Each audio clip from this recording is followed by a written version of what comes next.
We're live. How's it going, Cristi? Pretty good. How are you, Phil? Not too bad. So, we're just gonna talk shit. This is basically what we're gonna do. Okay. Have a good time, drink a beer, and just talk Yep. about life. So you're a software engineer by trade. Yep. And how do you enjoy doing that? I pretty much love it. And what's very interesting is the fact that in my industry, a lot of the software engineers navigate from they start as a software engineer, coders, testers, they do infrastructure, network engineers, all that. I use the software engineer umbrella as a term because I do a little bit of, as they like to say, Jack of all trades. Correct. Yeah. So what happens is a lot of people transition towards project management, product ownership, roles that are more managerial. I didn't do that step, and one of the reasons is that probably I still feel very attracted for the core of the profession itself, like tinkering and playing with software generally. So I still do that. I hope one day I will retire from doing what I'm doing right now. So I cannot say that I'm bored with what I do. Yeah, and how long have you been at it? How long have you been doing it? 25 years 25. plus. Wow, yeah, that's a long time. Did you have an interest in computers when you were a kid? It's when I grew up, because I grew up in Romania, and those times where I was in high school, I graduated my high school in 1999, and college I think was 2003, and by 2005 I had my master's degree. But you kind of get just an idea of the timeline where I was in. And we did not have access, or the United States and the Western societies had to computers. Romania was not back in the day particularly super rich country, so people we did not have. So I grew up working on these secondhand computers, they were probably the trash of whatever. I remember my first PC when I was in college was bought from this guy that came with a truck of junk from Germany.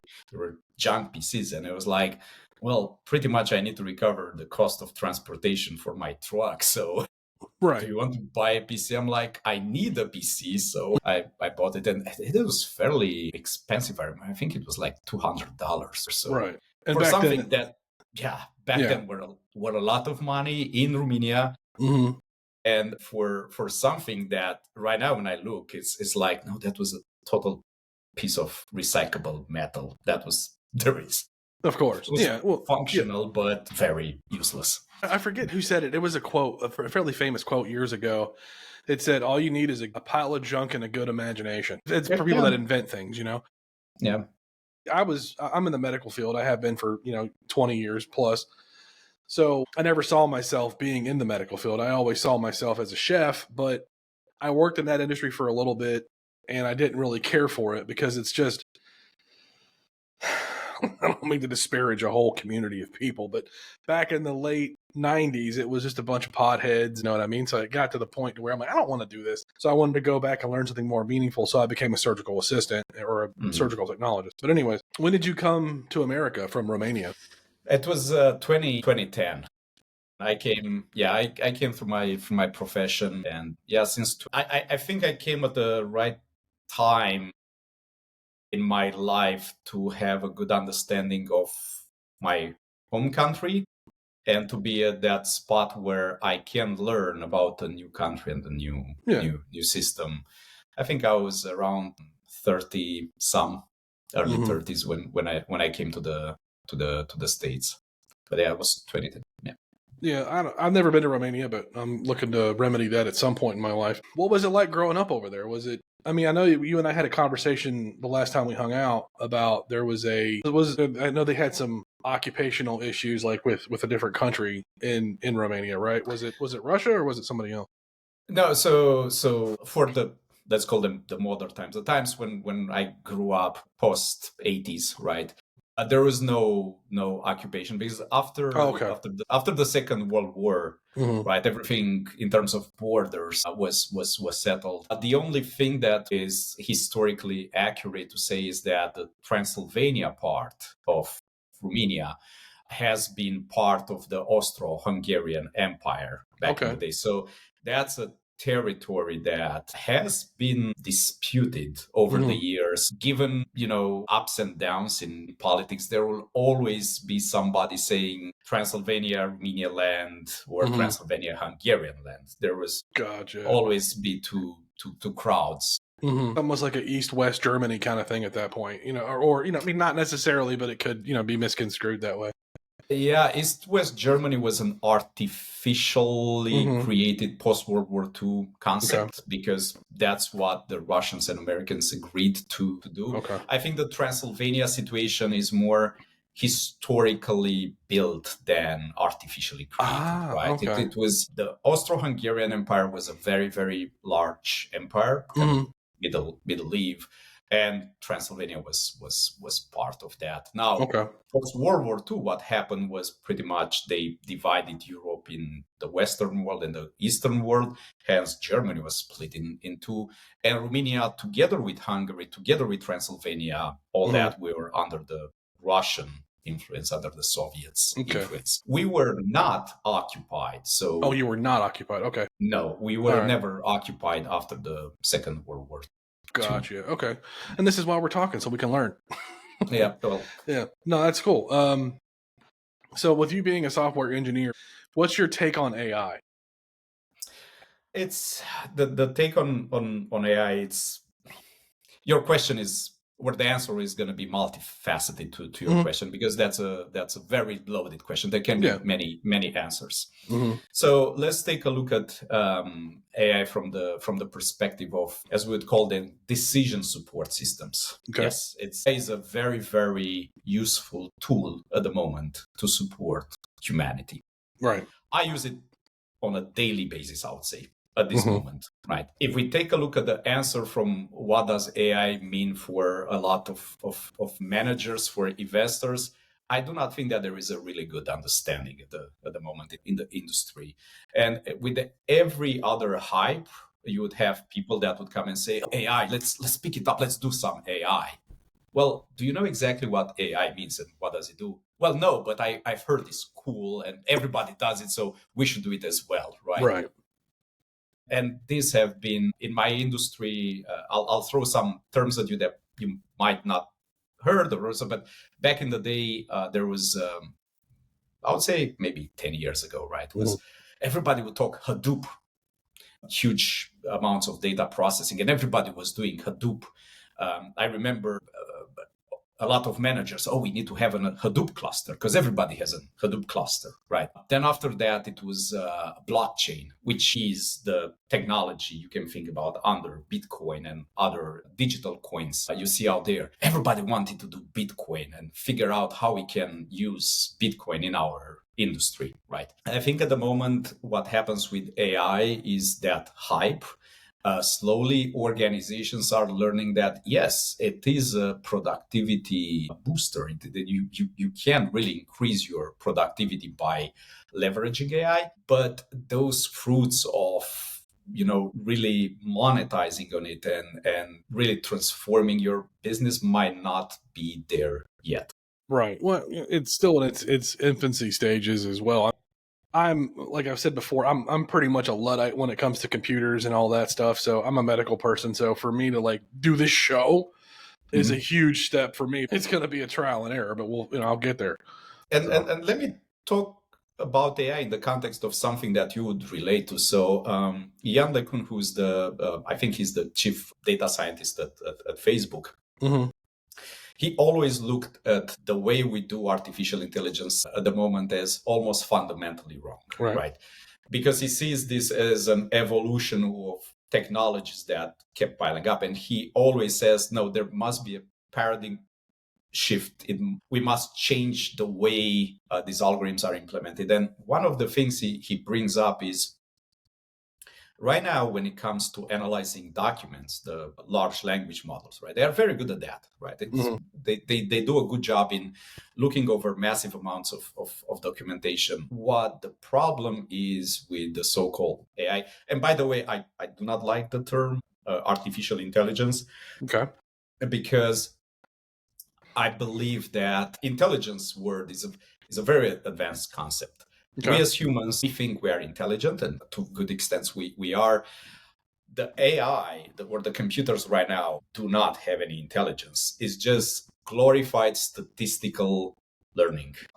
Essentially, what an AI will do at the moment is giving you what is the best probability of, the answer that you're looking for. But there is no reasoning behind it. So it kind of feels like it should be almost called artificial best guess.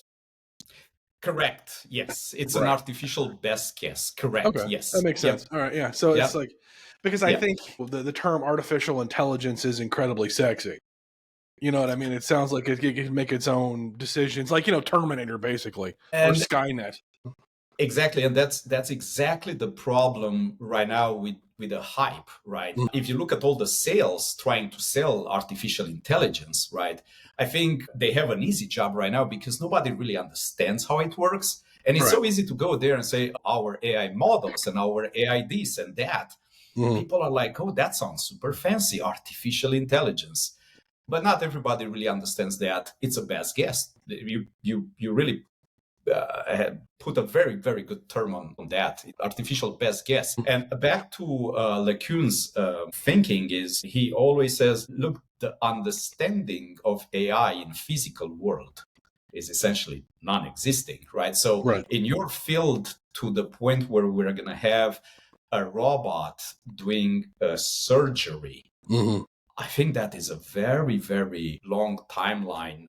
Yeah. Well, that's the thing is, like, we have a robot now. It's called the Da Vinci, right? It's made by a company called Intuitive, and so basically, what it is, it's a 4-arm robot that there's a console that the surgeon sits at, and he still manipulates the arm. So we're light years away from there being like an autonomous robot opening up to a human being and doing surgery. That would scare the living bejesus out of most people. I would say that what you are using right now, it's human augmentation, if you will. Exactly. So surgeon is now able to make much more precise moves because the robot will be able, you'd have cameras that zoom in, is Mhm. probably less invasive and so on, but still the robot doesn't know what to do. Is the surgeon No, it that doesn't. knows. And orthopedic hospital in Orlando, Mhm. they're using AI for X-ray and a few other things now. So it's peeking into into the mainstream. I mean, I think if it can bring a little bit more safety and a little bit more accuracy to what surgery can do, I'm all for it. Yeah.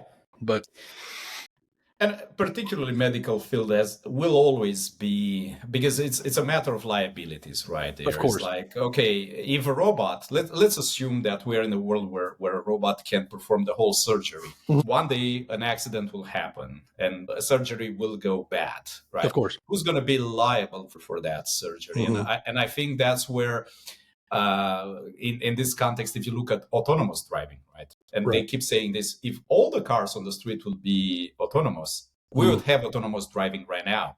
But it's always that accidents, errors happen. You have humans on the road, you have Mhm. hazards, plenty of them on the road, where essentially training an AI model to be so good at it, it's almost impossible. Right. If you see a deer or you see an animal jumping in the street, you have a split second to hit it or go on the next lane and potentially hit the car that is coming Right. up front, right? And this can go so multiple ways. And for good or for bad, I think still humans are the best at taking those decisions Of course. versus an algorithm that is going to be like, well, I assessed this and I decided to maybe crash in the car because I don't know, there was an object coming from the left side. So that's the problem. Another problem with the more models or the more sophisticated models we build, the issue that we have is with the hallucinations Mhm. of these models. And the biggest issue is nobody can explain the hallucinations. Now, when you mean hallucinations, what do you? A hallucination is essentially you go and ask any again, I don't like the term, but I'll use it for better Mhm. context. You ask a question and the answer is very off. There are Gotcha. famous example in image identification where they would look at yellow buses and Okay. bees Okay. And sometimes they would mismatch a bee for a yellow bus, or the other way around. Okay. It's just because the colors are black and Similar. yellow, similar. So, and that's a hallucination, and it's called a hallucination because you look at it, and for you, it's obvious that that is a bus or a bee. Right. But for the AI, it says, no, statistically, this looked closer than a bus than it was a bee. And that's a hallucination, is where Okay. AI drops the ball soundly. Like, oh Okay. my God, how the hell could it do that mistake? Yeah. How could it fuck that up so hard? Right. Correct. Yes. And that's really a problem, and that actually decays the trust. Mm-hmm. On one side, it decays the trust in AI. On the other side, it helps with people understanding of, oh, now I understand that's just statistical learning. There is no Mm-hmm. intelligence, because an intelligent human being will clearly see a bus where, So it's almost a level of like the AI or whatever can't deal with hypotheticals very well. yeah, And it also feels like that it can only go with what it's coded with, maybe. correct. Yeah. So there's probably some limitations in the coding as well. So that makes sense. Yeah. Yeah. Another dilemma at the moment is everything is based, just like humanity, we are based on previous experiences and learning. So we advance step by step by learning new things and discovering new things. Yeah. Now, the question is going to be, well, if you let AI with the existing knowledge, will AI be able to produce new, meaningful knowledge? Things Right. that would be like, there is a new theorem that AI produced, Right. and there is the proof for that theorem. And in mathematics field, there have been cases where mathematicians had to actually invent a new math to prove a certain theorem. Yeah. Which human beings can do that, brilliant human beings can do that. Mm-hmm. I don't think AI can do it, or at least yet. And Well, I'm I not know. optimistic that in my lifetime we're going to be at that level, by the No, way. probably not. Well, I know there's a big hubbub right now about AI like taking over for actors and all that kind of thing. And I mean, that's to me, I feel that might be a valid concern. I don't really care either way. I ain't got a dog in that fight. But the thing is, I think you always need a human element to be able to have that, that minutia reaction. It can't, because it's like the AI has to sit here and think. It's got to go through the motions and process it. It doesn't Yeah. have the same, for lack of a better term, quick twitch fiber of a brain that we have. What I see in my industry, and you brought up a very good example of movies, right? I think what AI is going to take out is mediocrity. That's 100%. So if you have a developer that is a Mm-hmm. bad developer, they don't know how to write code, very likely an AI can produce as equally bad as code as this bad developer will do. Right. So why need the developer? If you have an actor that is a D-level actor, Mm-hmm. probably you can generate some AI movies that show no emotion or something that are going to just replace that actor. And I would say that is okay. Now, again, we are 8 billion people on this planet. Right. At some point in time, and not everybody is brilliant, right? Right. So at some point in time, the question is going to be, what is society going to do with the large population that are not really excelling in anything? They are not particularly good at doing something. They are Right. okay, but not good enough. And let Mm-hmm. me give you one example about the movie. I recently went and saw, and this is not advertising the movie or anything, it's just a fact. Right. I saw Nosferatu, and I think Johnny Depp's daughter plays one of the characters. Yeah, and I was like, amazing acting. That level of acting, I don't see an AI doing it. Mm-hmm. The emotion, and it's almost the insanity she goes through, Mm-hmm. because she's under the spell of Nosferatu and all that. You can live it. You can see the terror on her. I don't think AI will be able to produce so accurately that level of emotion. I think the problem with the artificial best guess is it's going to be it can't understand the depth of human emotion. And then, Yeah. I mean, that's just how it's going to be. I mean, it's going to be cold. It's going to be, factual, and there's not going to be a whole lot of range there. When you get someone like a Denzel Washington or, or a Johnny Depp for that matter, that they can go through those emotions that that they've experienced in their life. AI is just going to be this cold and indifferent thing. I think what it comes to is the limits of the program with which it's made. It's like, it goes back to that old saying that a computer is only as good as the person that programmed it. That's probably why I love working with computers still to the day, because when I interact with humans, I always bump into situations like, come on, man, you know better than this. You have, it's like, when I interact with the computer, if they do a mistake, I cannot get upset with the computer because they did the mistakes that I told it to do. told them to do. So it's kind of, it's coming back at you all the time. It's like, well, why is this not working? Oh, because I did this mistake. I swapped a 0 for a 1 or something like that.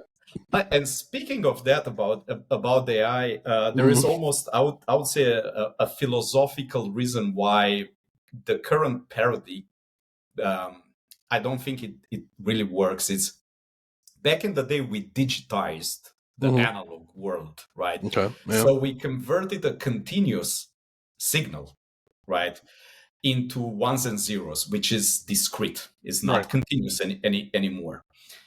When we operate as human beings and take the decisions that we are taking, it's a very complicated chemistry in an analog field of the way we take decisions, right?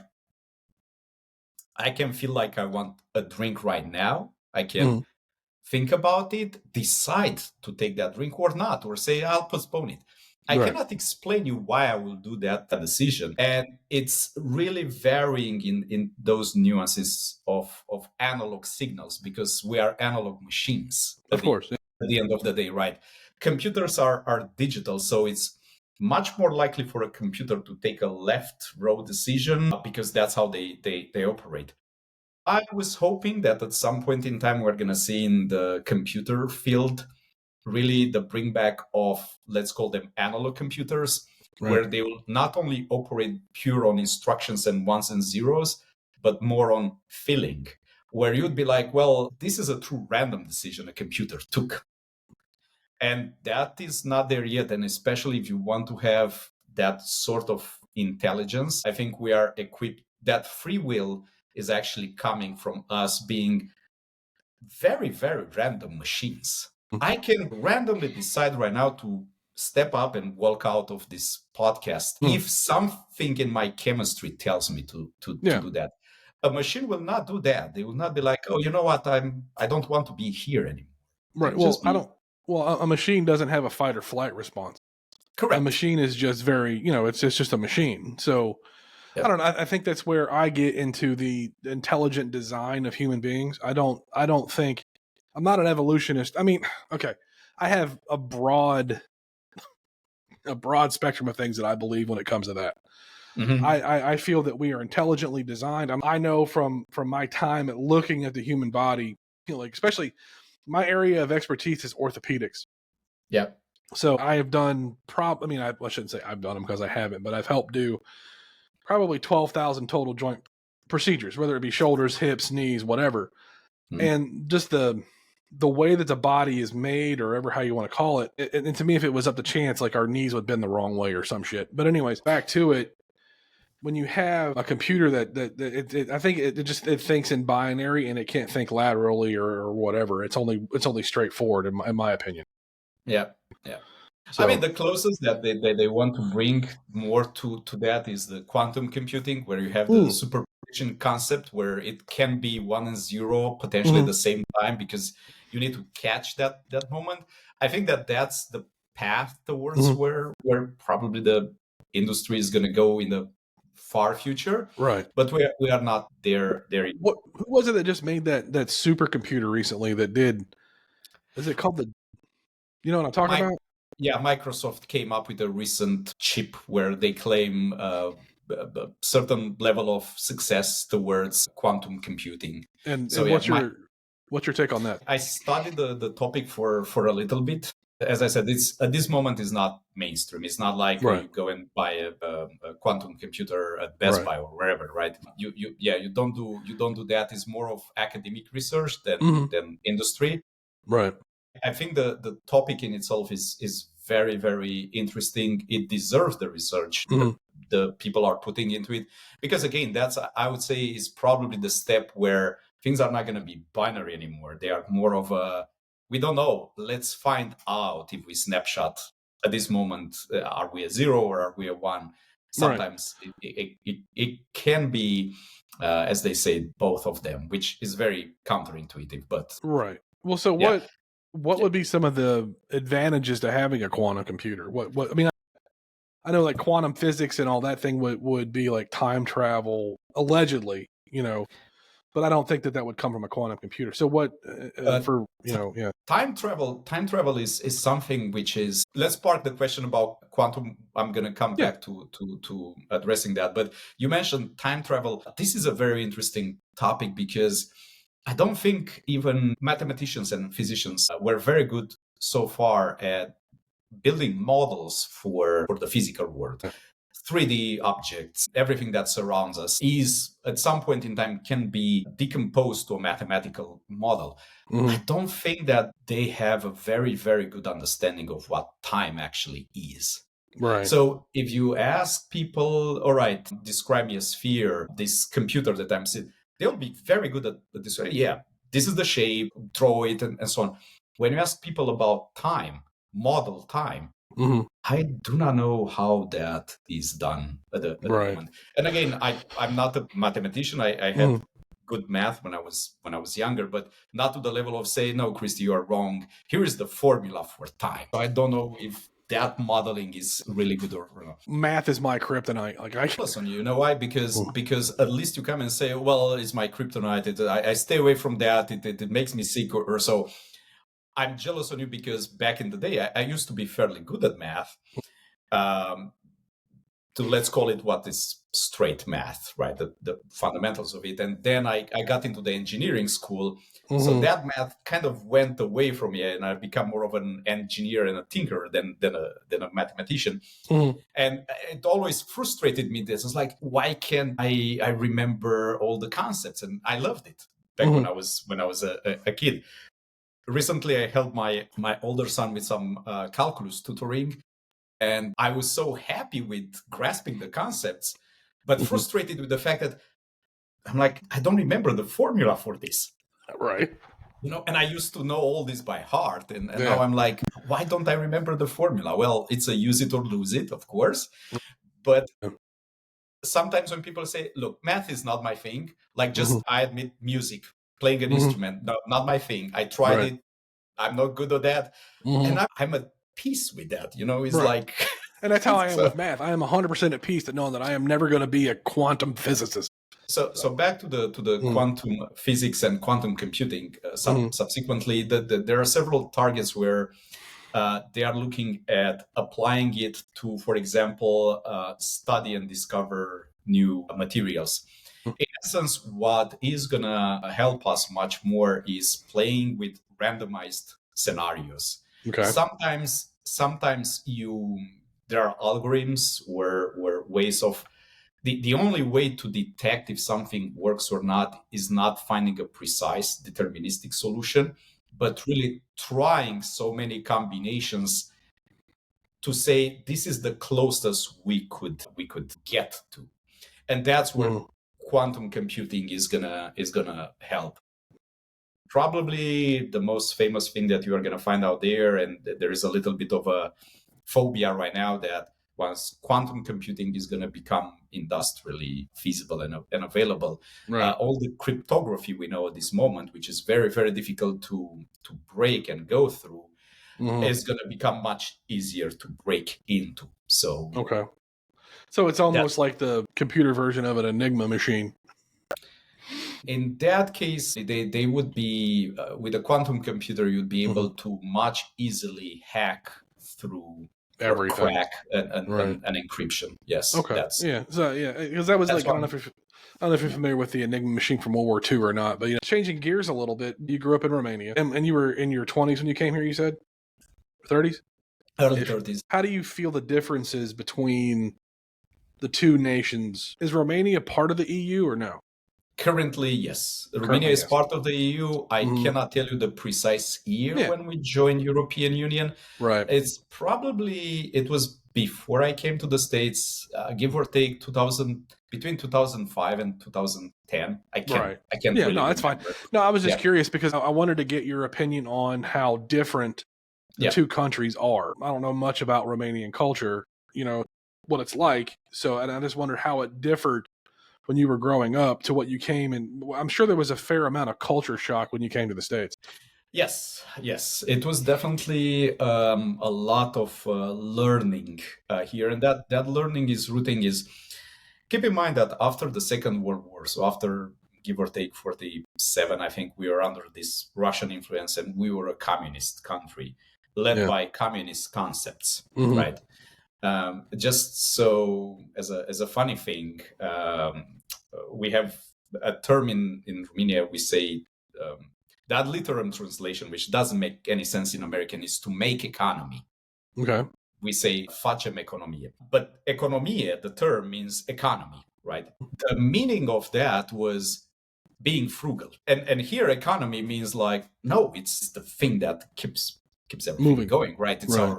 our economy, right? Back in the communist society, concept that everything was, communist. We had our systems, right? Mm-hmm.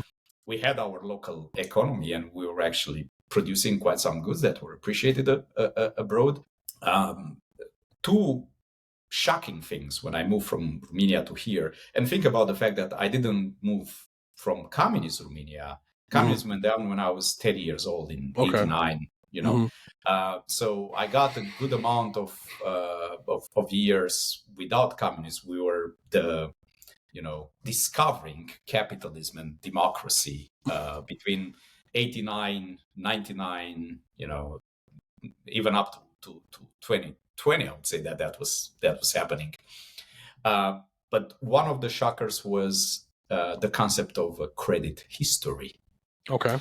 It's because in American society, it is extremely common for people to do things with borrowed money. Yeah. It's you don't have necessarily a lot of cash in your hands. Back in Romania, it's more of you do things with what you already have. Right. And getting a credit back in the day wasn't as straightforward, so to speak. Was a little bit more difficult. Therefore, the concept of a credit history wasn't really a thing. Okay. So my first shock was I remember in, I think, 2011, I went to a car dealership when I purchased my brand new car, so to speak, from a car dealership. And the ad was, 0.1% APR or something. I was like, oh, that's great. So when I signed the papers, I look at the papers and they are like 7% for me. Right. And I'm like, that seems wrong. This is not what you advertised. And then the gentleman at the dealership took his time to explain. He was like, look, you have basically zero credit history. We run your credit. And I was looking at him as like, what are you talking about? What was that? Right. I had no clue. Right. It's like a primate discovering fire for the first time. Yes. I was like, I don't know. And then I had to educate myself. The other thing was the whole medical industry, which you're in, and how insurance works. Oh God. Even at this moment, and I have to say that I think that right now I have a better understanding than a lot of other people in this country about how medical system works. But even right now, I cannot tell you that, oh yeah, clearly I mastered it. No, dude, I've been in it for almost a quarter century and I have no fucking clue how it works. You know what I mean? I've noticed lately in the medical field is insurance is a fucking joke. Like I just watched a video recently. This guy was in California and his daughter needed an ambulance. And they billed him as an uninsured person. Yeah. So no insurance. Then they find out that he has insurance, right? So the bill pre-insurance was $620, we'll say. He gives them his insurance. It goes up to $1,220. And he calls his insurance people and he's like, so help me out. Like, make it make sense, and it doesn't make Yeah. any sense. It's like, Yeah. why would it be cheaper for people who are uninsured for it? So the insurance, it's a mess. Me and my girlfriend were having a conversation about it today. It's almost better not to have insurance than it is to have it. I cannot really speak about that. What I can say is that through some personal medical items that didn't happen to me, but in my family, not having an insurance would have been extremely difficult, Of because course. there were hundreds of thousands of dollars in bills. And if you have to pay out of your pocket, that pretty much says You're crippled. bankruptcy. Yeah, Well, there was it's another one that bankruptcy. I just recently read or watched was a woman. She had a difficult pregnancy, and it also so it made a difficult childbirth. I think before insurance, her bill was $740,000. Then because the kid needed NICU, which is neonatal ICU and all that stuff, and then insurance paid it down to $340,000. This woman is a single mother. Yeah, you're never going to pay that off. So, hello, bankruptcy. yeah. And then granted, in this country, bankruptcy only lasts for about 7 years, and still feels like crap to have to do it. I think the way I learned to look at the insurance at my end is I always look at, there's one number that interests me, which is the max out of pocket. Exactly. Right? That's so when you have medical insurance, you get yourself mentally ready, and that can vary from depending on plan to plan, and all that can be as low as 5,000, 10,000. It can be higher, depends on the plan, right? But as long as you set your mindset of, no, I can be on the hook for $10,000 if your insurance is months, that's what you can expect.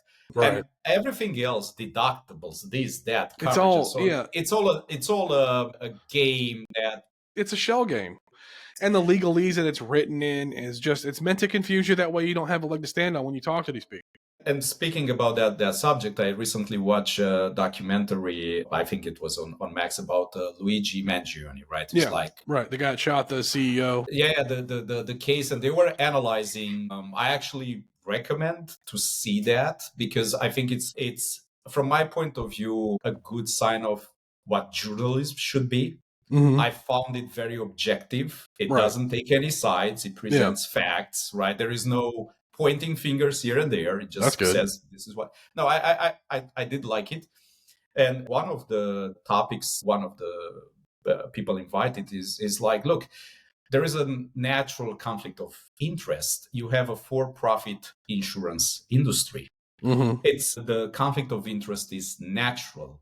I want to pay less money out, right? And I want to bring as much as I can in and keep as much as I can between this, these two. Right. And as long as that philosophy exists there, right, it's just natural from my point of view that eventually insurance industry is going to become a for-profit. Let's cut any corners, save as much as we can, get as much as we can. And don't get me wrong, if you are in the insurance of, let's assume insuring luxury goods, right? I have some super fancy gold ring that I assess. That's luxury, right? And I would agree there, the insurance industry should be a for-profit, because people have options there. They decide to have luxury goods, right? Of course. I think with healthcare, right, particularly, right, that's a very dangerous game, because when you turn healthcare into a boutique industry, it's going to be bad. I think it should be a basic human right, but also being in it, I'm also not working for free. You know what I mean? That's where it becomes a slippery slope with this kind of stuff, is because yes, healthcare should be and it is readily available. It's just going to cost you. You know what I mean? That's unfortunate. And by the way, I don't think. I don't. And there's also I don't mean to cut you off, but there's also the problem of overcharging, or doctors ordering things that don't need to be, like certain scans or certain tests. Like there was a doctor who got found out that he was diagnosing patients with cancer to get a kickback on the chemotherapy drugs. Yeah. They should bury that motherfucker under the prison. That's just my humble opinion. those cases, whenever it's almost, I wouldn't call it philosophical, but whenever you have money running from left to right, there was always going to be somebody that would be like, oh, maybe I can get a little bit of that through whatever means necessary, right? This is natural in every industry. Right. Now, I hear less about people pointing the finger at the medical staffers. To your point, doctors and so on. One of my primary care physicians back in the day when I actually came to this country is now in jail because he was selling drugs essentially to his patients that they didn't need that medication. They were just like, oh yeah, you want this little pill? We can invent something for you to be qualified for that pill. So did you ever feel a weird twinge in your left testicle? Oh, here's right. So he would prescribe all this, and he was probably making good money by just doing this, and eventually somebody got to hear about that, and now he's in jail. So, but I think what happens mostly is really people are paying more attention to the insurance industry itself, not the medical industry, right? We will always need surgeons. We'll always need staffers like you, registered nurses to be there and take care for the patient. And the fact that you need a paycheck, everybody understands that. Of course.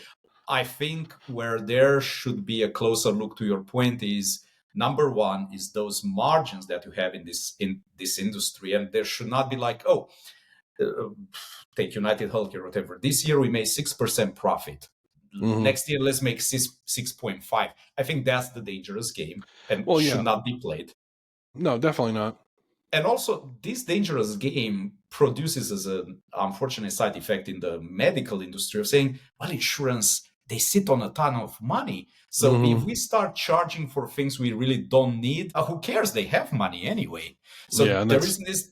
My huge beef with the insurance companies is they treat the money like it's theirs. I'm paying this. Give me what I need, and fuck off. But the problem is, like you were saying about the margins need to be increased. I think the only way you're going to get rid of that is if you get rid of greed. And that's never going to happen. So, and the only thing for that to happen will require a massive regulation to say, okay, this particular industry is going to be a zero-sum game. Okay, there is everything. Insurance for healthcare is going to be non-profit. You just break even at the end. Be frugal.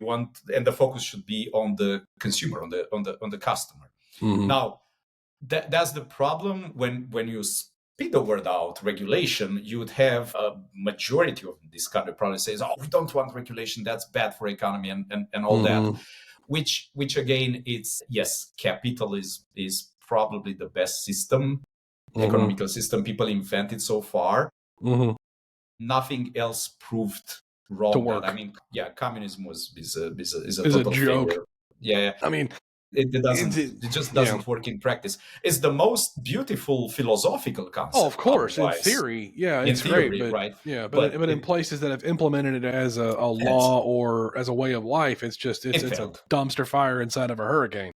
Yeah, it's pretty terrible. But I would say that certain industries should be, look, one good example that I can give is, particularly in the United States, I think the energy sector, right? Electricity particularly, which is governed, I think, by an institution called FERC, which is I think it reports to the US government. Over there, they are very, very careful about not letting the electricity prices explode to the point where it hits the consumer. And that's why I have to say, compare this electricity in United States to electricity in my home country, I'm like, this is the low-cost country. You want to live in the United States. Right.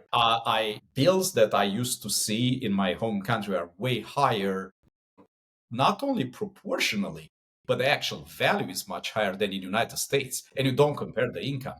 In other words, electricity is extremely cheap here. And the reason for that is that they are regulating it and saying, look, everybody gets a piece of the pie. You are going to get your paycheck if you work in that industry, and everybody makes a good buck, right? But there is no greed. That's the thing. There is no greed. There is like, everybody should be happy, but don't get greedy. With healthcare, it's kind of getting a little bit into that space of, can we make it more profitable? And here is another thing which I would put it again. I'm too small of a fish in a fish tank to think that high. But things like healthcare, you need to consider them from the perspective of national security. Mm-hmm. You want to have healthy people. You want to have a system that promotes this health, because healthy people will eventually mens sana in corpore sano, right? You'd have creative people. You're going to have creative kids in colleges that would be innovative. If you look at the population that is, I don't know, obese, all that, and as an industry, all you do is like, oh, let's just throw a bunch of pills at them because maybe that is going to fix them. I don't think that really helps. No, it doesn't. The national strategy. Like, that's why I'm looking into going to a functional medicine doctor. It's out of pocket. It's $500, whatever it's going to cost me. So in this country, what's happened is they don't do the root cause of the disease. They just treat the symptoms. Correct. And that's the biggest problem. It's like, okay, yeah, you got diabetes, but here's metformin. Well, I don't want to take metformin because it has all kinds of side effects. And your GPs are basic, and I hate saying this because they're not all this way, but there's a certain percentage of them that are like, hey, you know what? I'm getting paid by this pharmaceutical rep, to chuck this pill at you, so I'm going to do it. And that's my big thing. Like, yeah, surgery surgeons are needed. GPs are kind of getting to the point to where they're just glorified pill pushers, in my opinion. And I know exactly what you're saying. I had GPs like that. Mm-hmm. I am super lucky at this moment. And by the way, I'm not working directly with the doctor in that office, but with his physician assistant. And she is great. So, after a certain age, you go there and your cholesterol is a little bit this. Maybe your A1C is like, oh, you need to watch it.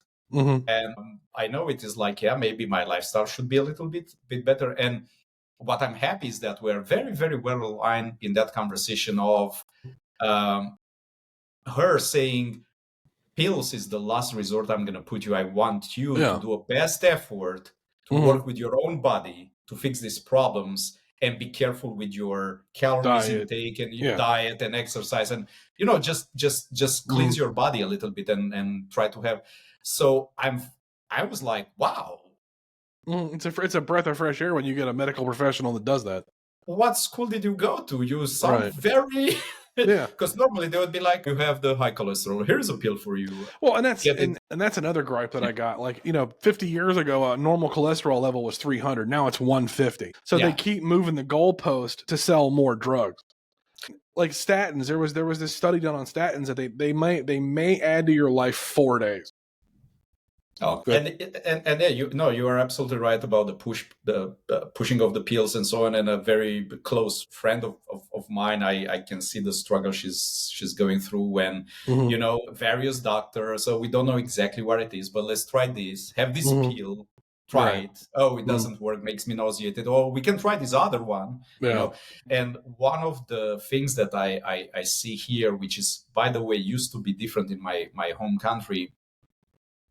Doctors will tend to look more holistically at you, which a GP should actually. That's what happened in Romania back in the days, the old school doctor, so to speak. Excuse me. Here is a very siloed industry. You go and you have a stomach pain. The stomach doctor will look at it and say, I'll fix that with you with a pill. And then you end up to the liver doctor says, oh, that pill actually killed your liver. So now I'm going to put you on another pill. But these two doctors will never talk. Yeah. To be like, what's going on with this individual? Can we figure out this? And I've heard cases where a doctor will tell the patient to go to the other doctor and say ABC. Right. And I'm like, why not just calling the other doctor and talk your own language? You know how lawyers govern themselves, right?